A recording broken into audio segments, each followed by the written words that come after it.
আমার এই FZS version বাইকটি চলেছে 2300 কিলোমিটারের মতো। এর মধ্যেই এই বাইকটির ক্লাসে আমি সমস্যা বোধ করতেছিলাম।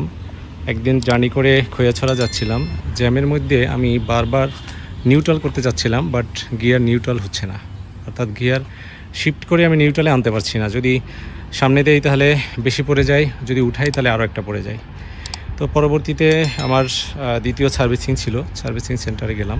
যাওয়ার পরে তাদেরকে বিষয়টা বলার পরে তারা বিষয়টি সিরিয়াসলি নিয়েছে। নেওয়ার পরে তারা এক্সপার্ট এবং যারা অথরিটি এরা বসে আলোচনা করার পরে তারা সিদ্ধান্ত নিল যে কি করা যায়। পরবর্তীতে তারা আমাকে একদম ক্লাস প্লেট বাটি টাটি সহকারে যা আছে এভরিথিং ওখান থেকে প্রায় 14,000 টাকার মতো তারা পরিবর্তন করে দিয়েছে। এরপরে আমি এখন চালাচ্ছি, আলহামদুলিল্লাহ। দেখা যাক পরবর্তীতে কি হয়। কিন্তু একটা বিষয় আমাকে হতাশ করেছে যে একটা নতুন বাইক, মাত্র 2300 কিলো হয়েছে, সেক্ষেত্রে ক্লাস প্লেটে এরকম একটা প্রবলেম।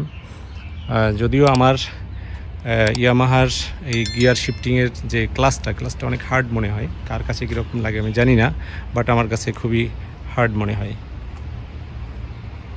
তারপরও কর্তৃপক্ষকে ধন্যবাদ যে তারা আন্তরিকতার সাথে আমাকে এই ক্লাস প্লেট সহকারে সমস্যার সমাধান করার জন্য যেটা প্রয়োজন তারা সেটা করেছে।